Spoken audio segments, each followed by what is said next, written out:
Hola chicos, it's Senorita Painich. I just wanted to clarify a couple of things about the present tense from the video that you just watched. As we know, the present tense is used to talk about things going on right now, as our Spanish is our amigo lady told us. One thing that we do differently is how we organize our notes of grammar around the present tense. Now this part right here, the subject boxes and what each box represents, is not on your notes. So if you need to copy it somewhere on the bottom or on the back side of your notes, please feel free to do so. If you feel comfortable with the subject boxes and what they represent, then go ahead and just listen.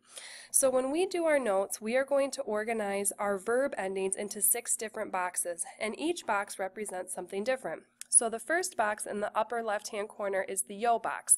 That translates as I in English, and this is where we're going to put our yo verb endings.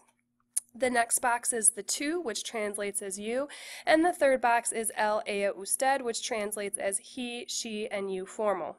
So the left-hand column here is going to be our singular verb endings, and that's where they will always live regardless of the verb tense. Present, past, future, that's where all of our verb endings will be organized. This is just a way for you to know how we organize it, so when I give you a chart, you know exactly what each box represents.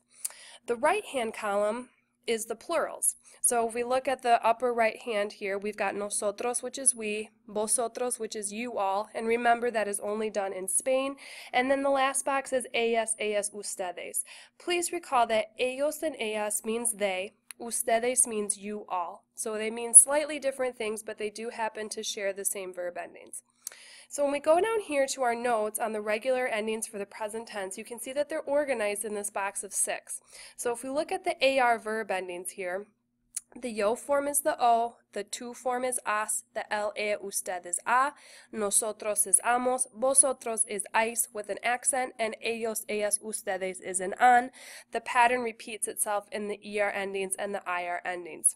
If you could take a moment right now to make sure you have these verb endings written down on your notes, that would be great. And if you need to pause the video, you can do so. Just to beat the horse a little bit, we're going to review one more time how to conjugate. So remember, when you have a verb that's an infinitive, for example, hablar, which means to speak, you are going to drop off the verb ending AR, ER, or IR and add the subject ending that you want. So if I would like to say I speak, I take the verb hablar, I drop off the AR, and I add the O from the yo box. And it's as simple as that. If I wanted to do, let's say, comer, I drop off my ER, I've got com. Let's say I want to say we eat, it would be comemos. Typing's hard sometimes. And that's it. So you've got the rest of the hour to work on your homework. Please remember that you do need to continue studying your common verbs, as we will have an assessment on those common verbs when I come back next week. Have a great day. Adios, chicos.